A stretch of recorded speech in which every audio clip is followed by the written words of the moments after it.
Let's have a look at Joseph's seed. In Romans 11:25 we read, "For I would not, brethren, that ye should be ignorant of this mystery, lest ye should be wise in your own conceits, that blindness in part is happened to Israel, until the fullness of the Gentiles be come in." So this is Paul talking to us about the Gentiles, or so we would believe. Here we have a picture of the migration of the 10 lost tribes. They went into Assyria, and here's Assyria down here. They came from Samaria or Israel, northern Israel, and they were taken by the Assyrians into Assyria. And from there they were prophesied to go into all the nations. And so they dispersed and they moved into Galatia and up into the rest of Europe. So let's have a look at Jacob's promise to Joseph's son Ephraim in Genesis 48:19. In Genesis 48:19 we read, this is Jacob speaking, "And his father refused and said, I know it, my son." Jacob is speaking to Joseph while blessing the sons of Israel, sons of Joseph, Ephraim and Manasseh. He says, "I know it, my son, I know it. He also shall become a people, and he also shall be great." He's speaking of Manasseh. "Howbeit his younger brother shall be greater than he," that's Ephraim, "and his seed shall become a multitude of nations." That's what it says in the King James Version, a multitude of nations. And in the Hebrew, "V'yamain aviv v'yamir, yadati b'ni yadati, gam hu yihyeh la'am, v'gam hu yigdal, v'olam achayev hakatan yigdal memenu, v'zero yihyeh melo hagoyim." Multitude of nations, it's translated, but the word in Hebrew is melo goyim. Melo goyim. And that's literally, as we'll see shortly, melo hagoyim, multitude of nations. That's how it's translated. But the word melo, if you have a look in the Strong's Concordance, it's Strong's number H4393, that's H for Hebrew, 4393. It comes from H4390, meaning fullness, literally or figuratively, fullness. And the Brown Driver Briggs definition is fullness, that which fills, fullness, handful. So his seed shall become the Melo Goyim, not multitude of nations, but fullness of the nations, or fullness of the Gentiles. So if we have a look at Romans again here, "For I would not, brethren, that ye should be ignorant of this mystery, lest ye should be wise in your own conceits, that blindness in part is happened to Israel, until the fullness of the Gentiles be come in." Romans 11:25. And let's compare that with the promise of and prophecy of Jacob concerning Joseph's son Ephraim. "His seed shall become a multitude of nations," but literally fullness of nations. Fullness of nations. Melo hagoyim. Fullness of nations. So can you begin to understand what is going on in Romans 11:25? That blindness in part has happened to Israel until the fullness of the nations, the Melo Goyim, come in. And who are the Melo Goyim? It's not Gentiles at all. It's the fullness of the nations that Ephraim shall become. Ephraim shall go into exile, lose his identity, and actually become the fullness of Gentiles, fullness of the nations. He shall literally fill the nations with his seed, with his descendant. This is the seed of Ephraim, the seed of Joseph, the descendant of Joseph. And there's a number of translations that translate these two passages as just described. In Young's literal translation, we read in Romans, "For I do not wish you to be ignorant, brethren, of this secret, that ye may not be wise in your own conceits, that hardness in part to Israel hath happened till the fullness of the nations be come in."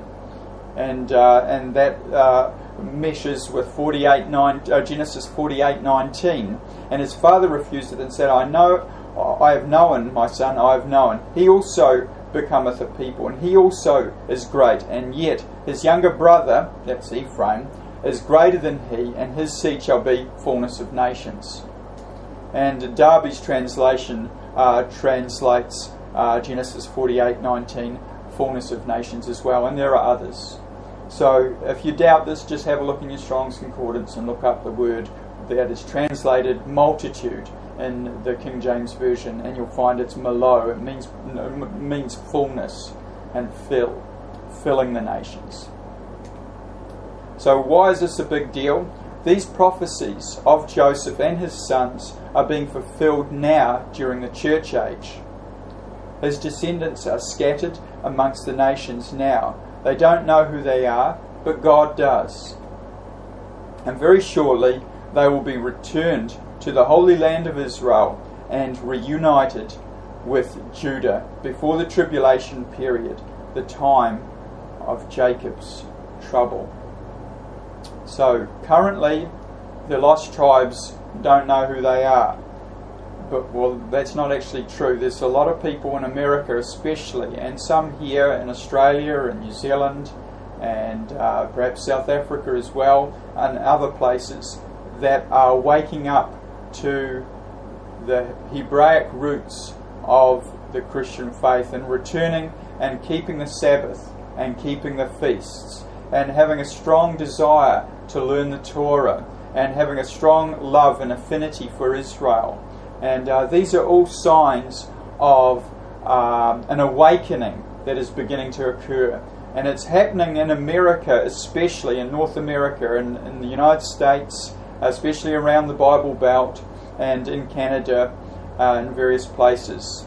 And I dare say that many of the people that are awakening to these feelings of identification with Israel and keeping the Sabbath and the feasts are actually the Malo HaGoyim. They're actually the fullness of the nations. They're the descendants of Ephraim and also of the other tribes that are led by Ephraim, the 10 tribes that went into exile and lost their identity. And soon they're going to be regathered and brought back to the Holy Land, the land of Israel. So, yet not all of them are going to return. It's not all the lost tribes that are going to return. It's only going to be a remnant, as we shall discover later, because God is going to, before He brings them out, He's going to judge them. And not everyone that is born of Israel, both Jews and Gentiles, are born of God. That, you know, unless we have a personal, have come to a place of conversion and salvation through the blood of His Son, Yeshua HaMashiach, then we can't know Him. Yeshua says, I am the way, the truth, and the life. No man comes to the Father except by me. And sadly, there's a lot of people in America and here in Australia and elsewhere, New Zealand, that swear falsely by the name of the Lord, that don't actually know Him. They might even go to church, but they don't keep His commandments, and they live like a devil from Monday to Friday, and then they go to church on Sunday. And God knows those that are truly His sheep. Yeshua says, my sheep hear my voice, and the voice of a stranger will they not hear. So, the two houses will become one through Yeshua HaMashiach. So once God raises up the 10 lost tribes, they'll be regathered into the land, and they'll be joined with the house of Judah. We know that from the book of Ezekiel, chapter 36 and 37. We have the valley of dry bones. We'll look at this later. And the two sticks are joined, the house of Israel and the house of Judah. Now, Joseph is a Nazirite. He's separate from his brothers. His brothers do not even recognize him, thinking he is an Egyptian. He gets the birthright, and his descendants are promised to fill the nations, as we've just discussed. Joseph's tribes, Ephraim and Manasseh, will be much bigger than all the others. So all the other tribes of Israel will be much smaller numerically than Joseph's tribes. This is the primary blessing of Joseph, that he will have many descendants.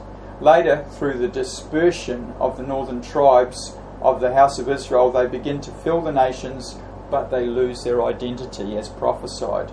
There was always a rivalry between Joseph and Judah's descendants. They represent the two strong halves of Jacob, one mercy and one judgment. They are both representative of their respective mothers, Rachel and Leah. They represent two aspects of the Messiah. One, the suffering servant, Joseph. The other, the triumphant king. So the two halves of Israel, the two sticks, represent two aspects of the Messiah. One more like Joseph and one more like Judah. One more about giving and showing mercy. The other about judgment and also receiving mercy. That's Judah.